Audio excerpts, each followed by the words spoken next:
మీరు నన్ను ఎప్పటి నుంచో ఫాలో అవుతుంటే తెలిసే ఉంటుంది. మే 12న మా మ్యారేజ్ అయ్యింది. సో ఈ ఇయర్ కి 3 ఇయర్స్ కంప్లీట్ అయ్యాయి అనమాట.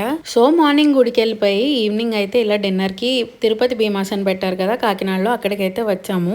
మేము ఆల్రెడీ కాకినాడలోనే ఉన్నాము, సో అక్కడే సెలబ్రేట్ చేసుకున్నాము. అగస్త్య అన్నప్రాసన కోసం వెళ్ళామన్నమాట. ఆ వ్లాగ్స్ కూడా పోస్ట్ చేస్తాను. వర్కింగ్ డేస్ లో వర్క్ వల్ల అస్సలు కుదరట్లేదు, సో వీకెండ్సే పోస్ట్ చేస్తాను. అందరితో ఇలా సరదాగా జరుపుకోవడం చాలా నచ్చింది నాకు. సరదాగా అలా కేక్ కటింగ్ అది కంప్లీట్ చేసుకున్నాము.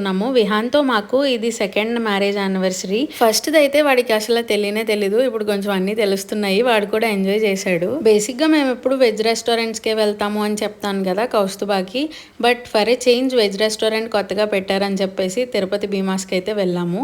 నాకైతే టేస్ట్ బాగా నచ్చింది. మ్యాంచో సూప్ ఇంకా స్టార్టర్స్ అన్ని చాలా బాగున్నాయి. మీలో ఎవరైనా కాకినాడలో ఉండి వెజ్ ఆప్షన్స్ కోసం చూస్తుంటే ఖచ్చితంగా విజిట్ చేయండి. నాకైతే బాగా అనిపించింది, బట్ కొంచెం కాస్ట్ ఎక్కువ కౌస్తుబా మీద, అంతే. చాలా కంటెంట్ ఉంది కానీ పోస్ట్ చేయడానికి టైం దొరకట్లేదు, సో సూన్ పోస్ట్ చేస్తాను. అండ్ ఈ మధ్య వ్యూస్ కూడా బాగా వస్తున్నాయి, సో నాకు కూడా కొంచెం ఎంకరేజింగ్గా అనిపిస్తుంది. ఇంకేముంది మరి, 1000 సబ్స్క్రైబర్స్ రీచ్ అవ్వాలి కదా. So please do like, share and subscribe. ఈ వీడియో నచ్చితే తప్పకుండా కామెంట్ చేయండి. Bye bye.